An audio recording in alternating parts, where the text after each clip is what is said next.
तो अब हम एमएसपी के बारे में पढ़ते हैं। किसान आंदोलन के अंतर्गत या कृषि कानून आंदोलन जो चल रहा है उसमें अगर सबसे बड़ा कोई मुद्दा है किसानों के लिए तो वो एमएसपी का मुद्दा है। जितना हो हल्ला मचा हुआ है, जितना बवाल मचा हुआ है, सबके लिए सबसे ज़्यादा जो जिम्मेदार है वो एमएसपी है। एमएसपी क्यों है जिम्मेदार, इसकी गंभीरता को देखने के लिए, इसकी गंभीरता को समझने के लिए कि आखिर कैसे इतना इम्पोर्टेंट हो जाता है इतना आंदोलन के लिए, क्यों इसके लिए लोग इतना परेशान है, किसान जो है क्यों इसके लिए इतना आंदोलन कर रहे हैं, सरकार से लड़ रहे हैं, आखिर क्या वजह है, तो उसके लिए ज़रूरी है कि एमएसपी को ठीक से समझा जाए। तो एमएसपी को हम बड़ी आराम से, बड़ी विस्तार से इसको समझेंगे, थोड़ा सा रुक कर इसको हम समझेंगे, ठीक है। तो सबसे पहले आज जो हमें एमएसपी के अंतर्गत ये चीज़ें पढ़नी है कि क्या है, कौन जारी करता है एमएसपी, कौन कौन से ऐसी चीज़ है जो एमएसपी के अंतर्गत आती हैं, आखिर एमएसपी की ज़रूरत क्यों पड़ी, या अभी जो एमएसपी की क्या ज़रूरत है, या आने वाले फ्यूचर में जो है एमएसपी की ज़रूरत होगी या नहीं होगी। इन सारी पक्षों को हम इसके अंतर्गत देखेंगे। तो शुरू करते हैं सबसे पहले कि एमएसपी है क्या।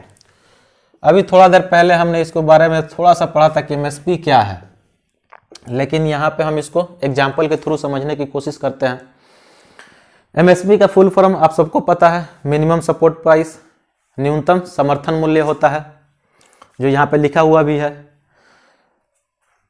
ये एक गारंटी है सरकार की तरफ से। एमएसपी जो है सरकार की तरफ से गारंटी है किसानों के लिए। किसानों को गारंटी दी जाती है सरकार की तरफ से कि आप अनाज का उत्पादन कीजिए, उसको खरीदने की जिम्मेदारी मेरी है। यदि एक प्राइस पे, एक कीमत के नीचे अगर आपको दाम मिल रहा है या उसके ऊपर दाम नहीं मिल रहा है तो उसको सरकार के द्वारा खरीद लिया जाएगा। यानी उत्पादन को सामान्यतः हम कह सकते हैं कि उत्पादन को बढ़ावा देने के लिए, फसल के उत्पादन को बढ़ावा देने के लिए समर्थन मूल्य का प्रावधान किया गया था कि किसान जो है इससे इंस्पिरेशन ले, प्रोत्साहित हो और अनाज का उत्पादन करे। एग्जाम्पल के तौर पे हम समझते हैं कि सरकार करती क्या है, सपोज दैट मान के चलते हैं कि जो है वेट, उसका जो एमएसपी है वह 19 रुपया 75 पैसा है फिलहाल, और राइस का 18 रुपया 60 पैसा है। एमएसपी सरकार ने तय कर दिया। इसका क्या मतलब हुआ? इसका मतलब ये हुआ कि यदि किसान जो है गेहूं या चावल का उत्पादन करता है और जब वो बाजार में उसे बिक्री करने के लिए जाता है, सेल करने के लिए जाता है, तब उसे उसकी उचित कीमत जो मिलनी चाहिए, जो उसकी प्राइस मिलनी चाहिए, वो नहीं मिलती। उससे बचाने के लिए एमएसपी का प्रावधान किया गया है। एमएसपी के अंतर्गत होता क्या है, सरकार एक मिनिमम प्राइस तय कर देती है। जैसे सपोज वेट के लिए 19.75 रुपये जो है सरकार ने तय कर दी। इसका मतलब ये हुआ कि जब गेहूं बेचा जाएगा तो 19 रुपया 75 पैसा से कम पे नहीं बेचा जाएगा, चाहे भारत में कहीं भी बेचा जाए। ये गारंटी है सरकार की तरफ से किसानों के लिए। इससे होता क्या है, किसान जो है बेझिझक उत्पादन करेंगे। उनको इस बात का आश्वासन है कि यदि मार्केट में इसका प्राइस नहीं मिल रहा है, 20 रुपया अगर गेहूं का प्राइस हमें नहीं मिल रहा है, तो सरकार जो है इसे खरीद लेगी। सरकार का गारंटी है इसके तहत कि 20 रुपया 19 रुपया 75 पैसे में और 8 रुपया 60 पैसे में जो सरकार को है गेहूं उसे खरीद लेती है। तो मिनिमम प्राइस ये है, सरकार की गारंटी है। अब दूसरा चीज़ ये समझना है कि किसके द्वारा जारी किया जाता है। तो सीधा बात है कि ये केंद्र सरकार के द्वारा जारी किया जाता है। केंद्र सरकार जारी करता है इसको। केंद्र सरकार डायरेक्ट जारी नहीं करता है। ये तय कैसे होता है, किसी उत्पादन का, किसी फसल के उत्पादन का एमएसपी तय कैसे होता है। तो इसको तय करने के लिए एक समिति बनाया गया है, तो उसे हम कहते हैं committee on agricultural crop and price, CACP। ये चीज CACP कहलाता है। इसका काम क्या है कि ये आकलन करता है कि किसानों के द्वारा किसी फसल के उत्पादन में कितना खर्चा हुआ, सारे प्रकार के खर्चों को जोड़ता है। जैसे एग्जाम्पल के तौर पर किसान जो है बीज का उपयोग करते हैं, उसकी कीमत जोड़ेगा। पेस्टिसाइड, कीटनाशक, फर्टिलाइजर्स, उर्वरक, किसान के द्वारा जो मेहनत किया जाता है, जो उसके और उसके फैमिली के द्वारा मेहनत किया जाता है, उसका फिर उस जमीन की जो कीमत होती है उसकी, ये सारे कीमत को जोड़कर कमिटी करता क्या है कि उसे 1.5 से 1.5 गुना से, मान लीजिए कि दाम जो आया ए आया, कीमत जो है ए रुपया आया, रुपया ए आया, तो उसको, या सपोज दैट हम इसको नंबर में ही मान लेते हैं, अगर कीमत आ रहा है 20 रुपया, किसी पदार्थ का, किसी फसल का जो कीमत आ रहा है 20 रुपया, सारा खर्चा, किसान का खर्चा 20 रुपया आ रहा है, तो इसे 1.5 गुना से 1.5 से गुना कर देना है, और जो आएगा यहाँ पे वही एमएसपी तय किया जाता है। तो केंद्र सरकार ये अथॉरिटी दी है committee on agriculture crop and price को, इस समिति को, कि वो राय दे, मशवरा दे, एक तय करे कि क्या एमएसपी क्या तय किया जाए। जब ये कमिटी जो है अपनी रिपोर्ट प्रस्तुत करती है, तब committee on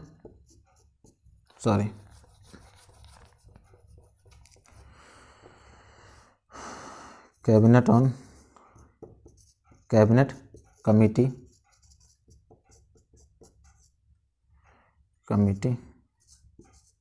on economic affairs, cabinet committee on economic affairs जो है, यानी कि CCE, ये जो है तय करती है कि इसकी जो कीमत होगी वो क्या होगी, और ये अंततः लास्ट में जारी कर देती है। राय कौन देता है, रिपोर्ट कौन तैयार करता है, रिपोर्ट का तैयार करता है CSCP, और एमएसपी जारी करने का अधिकार किसको है, cabinet committee of economic affairs को।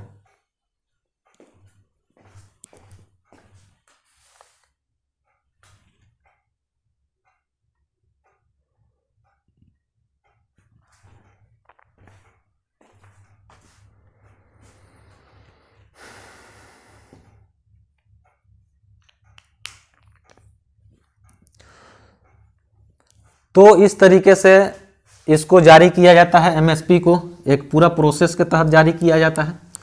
अब हम देखते हैं कि एमएसपी किन उत्पादों पर मिलता है और किन उत्पादों पर नहीं मिलता है। तो हमको इसको 2 भागों में पहले ही बांट लेते हैं, कौन कौन से उत्पाद हैं। अगर एक को हम ए मान लेते हैं और बी को हम कुछ और मान लेते हैं। ए के अंतर्गत हम मानते हैं कि सीरियल्स है, मोटे अनाज हैं, दाल हैं, पल्सेस हैं, ऑयल सीड्स है, या कोई कमर्शियल क्रॉप है। एक पार्ट के अंतर्गत ये आएगा, सीरियल्स आएगा, पल्सेस आएंगे, ऑयल सीड्स या कमर्शियल क्रॉप्स आएगा। दूसरे तरफ डेयरी आएगा, पोल्ट्री फार्म आएगा, पिगरीज आएगा, या बागवानी वगैरह, फल सब्जियां। 2 कैटेगरी है इसका, किन उत्पादों पर देना है और किन उत्पादों पर नहीं देना है।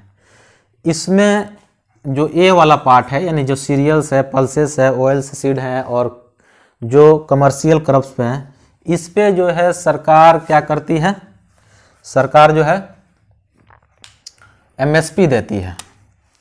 ये जो दायरा है इसके अंतर्गत एमएसपी लागू होता है, और ये जो दायरा है इसके अंतर्गत एमएसपी लागू नहीं होता है, और इसके अंतर्गत एमएसपी लागू होता है। यानी कि मोटे अनाज, दाल, ऑयल सीड्स जो तेल वगैरह है जिसे बनाए जाते हैं, और बाकी जो अन्य चीज़ें हैं, डेयरी वगैरह है, पोल्ट्री वगैरह है, उस पे जो है एमएसपी सरकार नहीं तय करती है, उनका एमएसपी सरकार नहीं तय करती है, इन चीज़ों को करती है। अब इसमें भी देखने वाली चीज़ है कि कितने प्रकार के उत्पादों पर सरकार जो है देती है। तो लगभग 22 + 1, लगभग ऐसे कह सकते हैं 22 या 23 उत्पादों पर जो है सरकार एमएसपी देती है, एमएसपी तय करती है उसकी, देती नहीं है, कहना गलत है, देती है, एमएसपी तय करती है। 23 उत्पादों का, 23 फसलों का, 23 प्रोडक्शन जो होता है उस पर जो है सरकार उत्पाद करती है। अब एक चीज़ यहाँ पे समझने वाला है कि लेकिन मात्र 2, चावल और गेहूँ,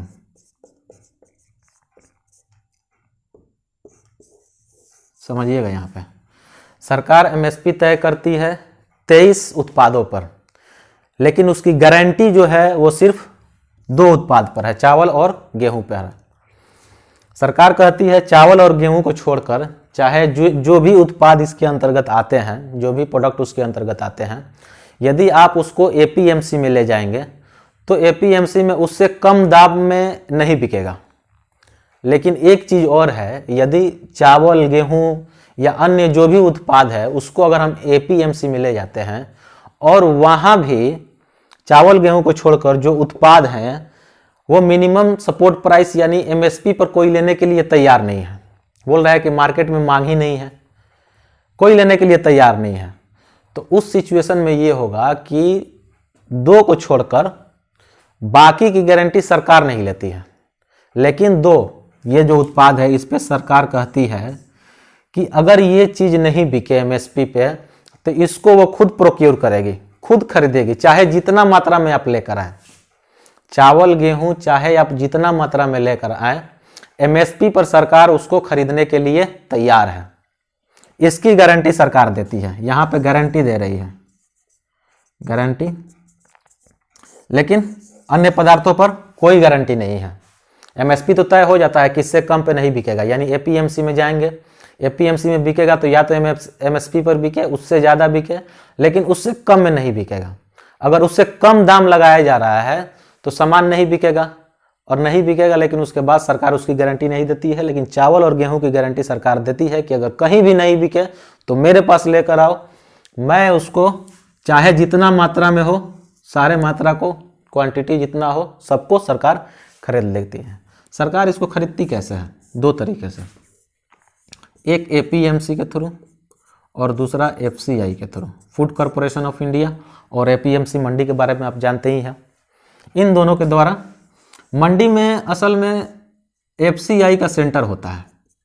अगर आप मंडी में जाते हैं, एपीएमसी में जाते हैं, तो वहाँ जो है एफसीआई का जो है सेंटर है। आप वहाँ पे एमएसपी पर जाकर अपना जो उत्पाद है उसको बेच सकते हैं, और नहीं तो आप चाहें तो डायरेक्ट एफसीआई के, फूड कॉरपोरेशन ऑफ इंडिया के जो है फूड स्टोरेज वाला जहाँ जगह है उसका जो ऑफिस है, आप वहाँ पे जाकर इसको सेल कर सकते हैं। आप चाहे जितना मात्रा में ले जाएं, एफसीआई जो है उसको खरीद लेगी। तो ये जो चीज़ें थी इसके बारे में देखने के लिए कि किन उत्पादों पर खरीदते हैं, किन उत्पादों पर नहीं खरीदा जाएगा, इन सारी चीज़ों को हम एमएसपी के अंतर्गत देख लिए हैं अब तक जो चीज़ें थी। अब चीज़ देखते हैं इसकी कि आखिर एमएसपी की ज़रूरत पड़ी क्यों, ऐसी क्या ज़रूरत है कि एमएसपी को लाने की सरकार की ज़रूरत पड़ी। प्रीवियस जो सरकारें हैं उनके द्वारा एमएसपी जारी किया गया, कुछ तो ऐसा सिचुएशन हुआ होगा। तो पृष्ठभूमि जो है, पृष्ठभूमि यहाँ से हम इसको क्लियर कर देते हैं। यहाँ देखते हैं पृष्ठभूमि।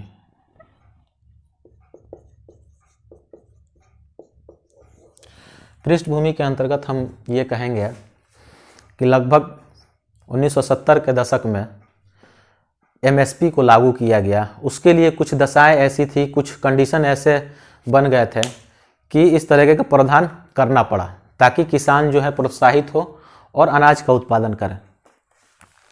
1964 और 1965 और 1966 के वक्त में भारत में भीषण अकाल की स्थिति थी। अकाल का सिचुएशन था, भुखमरी का दौर था, काफ़ी बुरी तरीके से अकाल पड़ा, लोग काफ़ी मरे, भुखमरी रही, तबाही रही एक तरीके की। ये सिचुएशन क्रिएट था। 1962 में चीन के द्वारा जो युद्ध हुआ हमारा, उसमें इकोनॉमिक क्राइसिस हो गया था, हमारी इकोनॉमिक की बुरा हाल था, इकोनॉमिक क्राइसिस की सिचुएशन था, अर्थव्यवस्था का बुरा हाल था। क्योंकि युद्ध में किसी भी देश का अगर युद्ध में उलझा हुआ है तो उसकी इकोनॉमिक बेहतर हो ही नहीं सकती, तो वो कंडीशन भी था। वहीं 1965 के तहत इंडिया पाकिस्तान वार, इंडिया पाक वार, इसके वजह से भी जो इकोनॉमिक था उसका स्थिति एकदम से डमाडोल था, कमज़ोर स्थिति में था। तो इन स्थितियों में एक तो युद्ध का मसला था और दूसरा जो था भुखमरी का मसला था। दोनों तरफ से देश जो था काफ़ी परेशान था। उस समय हमारे लिए सबसे ज़रूरी था हमारे पास फूड सिक्योरिटी नहीं था, यानी कि पर्याप्त अनाज नहीं थे हमारे पास कि उसको जनता के लिए उसको बांटा जाए। भुखमरी के दौरान अनाज रहे तब तो बांटा जाए, तब तो किसी के लिए उसको प्रोवाइड कराया जाए, लेकिन अनाज था ही नहीं हमारे यहाँ। कुछ यूरोपीय कंट्री या अमेरिका जो है कुछ मोटे अनाज की आपूर्ति कर दिया करती थी उस वक्त में, लेकिन फिर भी कई तरीके के कंडीशन लगाना था, चूँकि इंटरनेशनल मसला है, कई तरीके के कंडीशन के बावजूद जो है वो अनाजों को प्रोवाइड कराती थी उस वक्त में। अब जाकर उस वक्त के प्रधानमंत्री या जो भी हमारे नेता थे उनको एहसास हुआ कि अब वक्त आ गया है कि फूड सिक्योरिटी के तहत काम किया जाए, फूड जो हमारा है उसको बेहतर किया जाए, अपने प्रोडक्शन को बेहतर किया जाए, सेल्फ डिपेंड हुआ जाए। उसी समय में हरित क्रांति का एक कंसेप्ट आया जो नॉर्मन बोरलॉग और एमएस स्वामीनाथन के द्वारा दिया गया। नॉर्मन बोरलॉग और एमएस स्वामीनाथन, इन दोनों का बहुत बड़ा हाथ था हरित क्रांति के अंतर्गत। इनके प्रयासों के द्वारा हरित क्रांति संभव हो पाया और उसके बाद हम फूड सिक्योरिटी को प्राप्त कर पाए। खाद्य सुरक्षा की जो हमारी मसला थी उसको हम 1980 के दशक आते आते पूरा कर सके। तो इसके लिए नॉर्मन बोरलॉग और एमएस स्वामीनाथन ने पंजाब और हरियाणा का जो क्षेत्र था, चूँकि पूरे भारत की दशाएं कृषि के लिए एक जैसी नहीं है, अगर सबसे अनुकूल दशा जो देखा जाए मोटे अनाज के लिए, कृषि के उत्पाद के लिए, मोटे अनाज के लिए, तो वो दशाएं जो थी वो पंजाब, हरियाणा और वेस्टर्न यूपी की थी, क्योंकि यहाँ पे सिंचाई की बेहतर व्यवस्था है, नदी जो है इन क्षेत्रों से काफ़ी गुजरती हैं। पंजाब नामी है, पंजाब 5 नदियों का उस क्षेत्र से गुजरना है, तो सिंचाई के लिए यह क्षेत्र जो था अनुकूल था, पंजाब, हरियाणा और वेस्ट यूपी। इसी कारण नॉर्मन बोरलॉग और एमएस स्वामीनाथन ने इन क्षेत्रों को जो था हरित क्रांति के लिए, ग्रीन रेवोल्यूशन के लिए आधार बनाया। और इन क्षेत्रों में किया क्या कि बेहतर सीड्स यानी बीज जो थे, बेहतर बीज, लगभग जो हम कहते हैं कि जेनेटिक मॉडिफाइड होते हैं या जो बेहतर बीज हैं, मैक्सिको वगैरह से बीज मंगाया गया, उसको प्रोवाइड किया गया। पहली बार उर्वरक फर्टिलाइजर्स का प्रयोग किया गया, पहली बार पेस्टिसाइड्स यानी कि कीटनाशक का प्रयोग किया गया। यानी इन क्षेत्रों को आधार बनाकर ये सारे प्रयोग उन क्षेत्रों में किए गए। और 1980 का दशक आते आते, लगभग 1980 का दशक आते आते हमारा जो देश था फूड सिक्योरिटी को प्राप्त कर पाया, फूड सिक्योरिटी को प्राप्त कर पाया। लेकिन एक चीज़ और थी यहाँ पे, फूड सिक्योरिटी को प्राप्त करने से पहले अगर इन सारी कंडीशन को अप्लाइड करने के बाद यदि एमएस स्वामीनाथन भारत के प्रधानमंत्री और नॉर्मन बोरलॉग के द्वारा ये सारे कंडीशन प्रोवाइड कराए जा रहे हैं यूपी हरियाणा और पंजाब हरियाणा और वेस्ट यूपी के किसानों को, तो उनको एक मोटिवेशन की ज़रूरत थी कि ताकि वो इसका उत्पादन करें। उसी मोटिवेशन के लिए कि यदि वो उत्पादन करें और उनकी कीमत बेहतर मिल ना सके, जो उचित कीमत उनको मिलना चाहिए, जो उनकी मेहनत जो परिश्रम है वो मिलना चाहिए, अगर वो नहीं मिल पा रहा है तो फिर उत्पादन संभव नहीं है। इसीलिए फूड सिक्योरिटी को बनाने के लिए, हरित क्रांति को सक्सेस करने के लिए, किसानों को प्रोत्साहित करने के लिए एमएसपी की व्यवस्था की गई और सरकार के द्वारा कहा गया कि आप उत्पादन कीजिए, आपके पास सिंचाई की व्यवस्था है, आपके पास भूमि है, समतल भूमि है, मैदानी इलाका है, आपका क्षेत्र जो है कृषि के लिए अनुकूल है, आपको पेस्टिसाइड्स उपलब्ध कराया जाएगा, आपको फर्टिलाइजर्स उपलब्ध कराया जाएगा, आपको बेहतर बीज उपलब्ध कराए जाएंगे, उसके साथ साथ आपको एमएसपी की व्यवस्था दी जाएगी। अगर आप उत्पादन करते हैं किसी भी फसल का अगर आप उत्पादन करते हैं, यदि बाजार में उसकी कीमत पर्याप्त आपको नहीं मिलती है तो उसको सरकार के द्वारा एमएसपी तय करके खरीद लिया जाएगा। सरकार ये गारंटी दी किसानों को और इसी गारंटी का देन है कि आज जो है पंजाब, हरियाणा और वेस्ट यूपी का जो क्षेत्र है कृषि के मामले में, गेहूं, चावल और मोटे अनाज के मामले में उत्पादन के क्षेत्र में सबसे अग्रणी है। और इसी हरित क्रांति के कारण ही पंजाब, हरियाणा के इन क्षेत्रों में जो है कृषक जो है ज़्यादा अधिक संपन्न है अन्य क्षेत्रों की तुलना में। ये जिम्मेदार है, ये हरित क्रांति जिम्मेदार है पंजाब के, हरियाणा के किसानों के लिए कि ये जो है इन जो भी उनको चीज़ें प्रोवाइड की गई उनका बेहतर तरीके से उपयोग किए और संपन्नता को प्राप्त किया, प्रोस्पेरिटी को प्राप्त किया। कृषि के द्वारा उनको संपन्नता प्राप्त हुई। आज जब हम देख रहे हैं कि दिल्ली के अंतर्गत हजारों लाखों ट्रैक्टर लेकर किसान अपने ट्रैक्टर लेकर आंदोलन करने आए हैं। ये ट्रैक्टर बिहार का किसान नहीं ले जा सकता, उड़ीसा के किसान के बस की बात नहीं है, छत्तीसगढ़ के किसान की बात नहीं है, क्योंकि वो उतनी बेहतर स्थिति में नहीं है। बिहार, उड़ीसा, छत्तीसगढ़ इन क्षेत्रों के जो किसान हैं इतने प्रोस्पेरस नहीं है, इतने संपन्न नहीं है कि वो शामिल हो दिल्ली के आंदोलन में शामिल हो और अपना ट्रैक्टर लेकर जाए।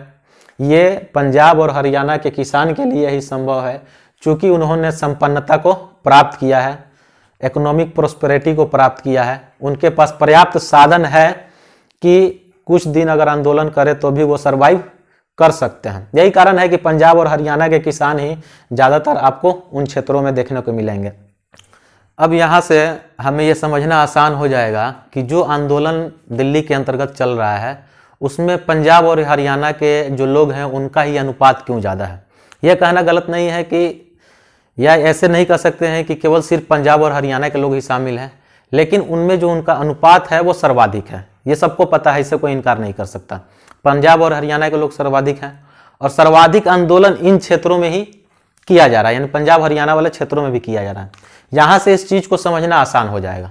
सबसे पहले तो ये चीज़ समझ लेना है कि इनका जो लोकेशन है वो दिल्ली के नज़दीक है। पहला कारण 1 नंबर मान सकते हैं। दूसरा कारण ये हो सकता है कि ये आर्थिक रूप से मजबूत हैं, दो इम्पोर्टेंट कारण हैं फिलहाल के लिए आंदोलन के संदर्भ में। और तीसरा हम ये कह सकते हैं, इसको आपको और बेहतर तरीके से समझना होगा, ये एमएसपी से जुड़ा हुआ है। जो एमएसपी पे इतना हो हल्ला मचा हुआ है, असल में ये मसला यहाँ से समझ में आएगा।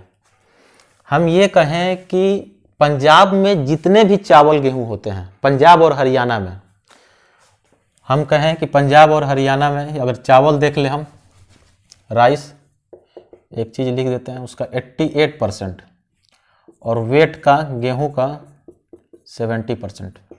ये चीज़ आप समझिएगा। पंजाब और हरियाणा में जितना चावल का उत्पादन होता है, जितनी भी उसकी मात्रा हो, उसमें से 88% एमएसपी पर बिकता है। कितना? 88%। मात्र 12% ही ऐसा चीज है, ऐसा जो होगा क्वांटिटी होगा जो कहीं अन्य बिकेगा। लेकिन जितना उत्पादन हो रहा है वो मैक्सिमम राइस का 88% एमएसपी पर बिक रहा है और गेहूं का, वेट का लगभग 70%। यानी पंजाब और हरियाणा में जितना गेहूं का उत्पादन होता है उसमें से 70% जो है एमएसपी पर बिकता है। अब बात को, गंभीरता को आपको समझना चाहिए कि एमएसपी पर बिकने का मतलब क्या है कि यहाँ से पूरा इकोनॉमी जो है पंजाब और हरियाणा का, चूंकि पंजाब और हरियाणा कृषि प्रधान क्षेत्र है और कृषि प्रधान क्षेत्र में मोटे अनाज उत्पादन करने वाले क्षेत्र हैं और मोटे अनाज का एमएसपी मिलता है, सरकार इसकी गारंटी देती है, गेहूं और चावल की गारंटी देती है। और उसमें से 88% जो पंजाब और हरियाणा गेहूं का उत्पादन करता है, राइस का उत्पादन करता है, वो एमएसपी पर बिकता है। एक चीज़ इंडिया के संदर्भ में भी देख लें, इंडिया के में जितना भी एमएसपी पर चावल बिकता है उसका 35% चावल जो है पंजाब और हरियाणा के क्षेत्र से होता है। एमएसपी पर भारत जो सरकार जो है जितनी चावल खरीदती है, जितनी मात्रा खरीदती है या जितनी पैसा खर्चा करती है, ऐसा कह सकते हैं कि भारत सरकार चावल खरीदने के लिए एमएसपी पर जितना पैसा खर्चा करती है उसमें से 35% जो है पंजाब हरियाणा के पास जाता है और 60% वेट का, गेहूं का। दो चीज यहाँ पे आपको समझना, चूंकि यहाँ पे थोड़ा सा रुक कर समझना जरूरी है कि पंजाब और हरियाणा में ही आंदोलन क्यों। खतरे की घंटी लटका हुआ है एमएसपी पर, कोई बात नहीं की गई है पूरे एक्ट के अंतर्गत एमएसपी पर। कॉन्ट्रैक्ट फार्मिंग के बहाने जो है किसानों को छोड़ दिया गया है। चूंकि पंजाब हरियाणा का पूरा इकोनॉमी जो है वो एमएसपी पर टिका हुआ है। आपको ये चीज समझने की जरूरत है, इंडिया में सरकार एमएसपी पर जितना खर्चा करती है, राइस खरीदने के लिए जितना खर्चा करती है, उसका 35% जो है पंजाब हरियाणा को जाता है पैसा। और भारत सरकार गेहूं खरीदने के लिए जितना एमएसपी खर्चा करती है उसका 60% जो है पंजाब हरियाणा को जाता है। यानी एमएसपी का पैसा सब कहाँ जाएगा? पंजाब और हरियाणा की तरफ जाएगा। और हम कह सकते हैं कि पंजाब की जो पूरी इकोनॉमी है वो एमएसपी पर टिकी हुई है, पंजाब हरियाणा की। उनका जीविका का जो आधार है वो एमएसपी है, उनके जीने का जो आधार है एमएसपी है। अगर वो संपन्न हो पाए हैं, यदि उन्होंने समृद्धि को प्राप्त किया है, प्रोस्पेरिटी को प्राप्त किया है, तो उसका कारण एमएसपी है। उन्होंने जितना विकास किया है, जिन भी क्षेत्रों में विकास किया है, उसका सबसे जिम्मेदार चीज है एमएसपी। और अब जो है एमएसपी पर खतरा मंडरा रहा है। अगर थोड़ी सी भी आंच एमएसपी पर आएगी तो किसान बर्दाश्त करने के लिए तैयार नहीं है। उनके आने वाली जो पुरखे हैं उनके लिए खतरा है, उनके अस्तित्व के लिए खतरा है, उनके आय अर्जन की जो अस्तित्व है उस पर खतरा है। अगर किसी भी तरीके से थोड़ा सा भी अगर एमएसपी पर खतरा है या किसी तरह की समस्या है तो पंजाब और हरियाणा के किसान जो हैं उसे बर्दाश्त करने वाले नहीं हैं। यही कारण है कि पंजाब और हरियाणा का जो पूरा इकोनॉमी है, जो उनका विकास है, जो उनका समृद्धि है, वो खतरे में आ गया है।